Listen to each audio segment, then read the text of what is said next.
বাংলাদেশ ও ভারতের নাগরিকদের কোনো বিনিয়োগ ছাড়াই সংযুক্ত আরব আমিরাতে লাইফ টাইম গোল্ডেন ভিসা দেওয়া হচ্ছে সম্প্রতি এমন খবর সামাজিক যোগাযোগ মাধ্যম ও কিছু সংবাদ পোর্টালে ছড়ালেও তা পুরোপুরি গুজব বলে নিশ্চিত করেছে আমিরাত সরকার। দেশটির কর্তৃপক্ষ জানিয়েছে এই ধরনের বিভ্রান্তিকর প্রচারণা জনগণকে ভুল পথে পরিচালিত করছে এবং এসব গুজবে কান না দেওয়ার আহ্বান জানানো হয়েছে। একই সঙ্গে কোনো পরামর্শক প্রতিষ্ঠানের কাছে অর্থ বা ব্যক্তিগত তথ্য জমা না দিতে জনগণকে সতর্ক করেছে সংযুক্ত আরব আমিরাতের federal authority for identity, citizenship, customs and port security.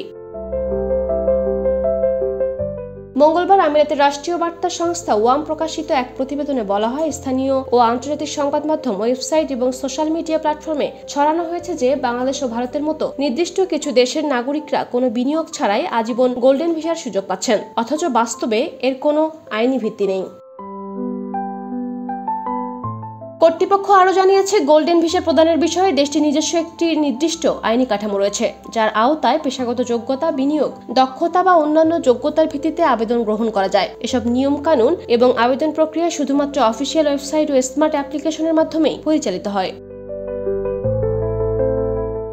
বিবৃতিতে বলা হয়, কোনো দেশীয় বা আন্তর্জাতিক পরামর্শক প্রতিষ্ঠানকে গোল্ডেন ভিসা প্রক্রিয়াকরণের অনুমোদন দেওয়া হয়নি। সম্প্রতি এক বিদেশি কনসালটেন্সি ফার্মের পক্ষ থেকে সব শ্রেণীর মানুষ বিনিয়োগ ছাড়াই আজীবন গোল্ডেন ভিসা পেতে পারেন এই মর্মে প্রচারণা চালানো হয়, যা সম্পূর্ণ অবৈধ এবং সংশ্লিষ্ট সরকারি কর্তৃপক্ষের সঙ্গে কোনো ধরনের সমন্বয় ছাড়াই করা হয়েছে।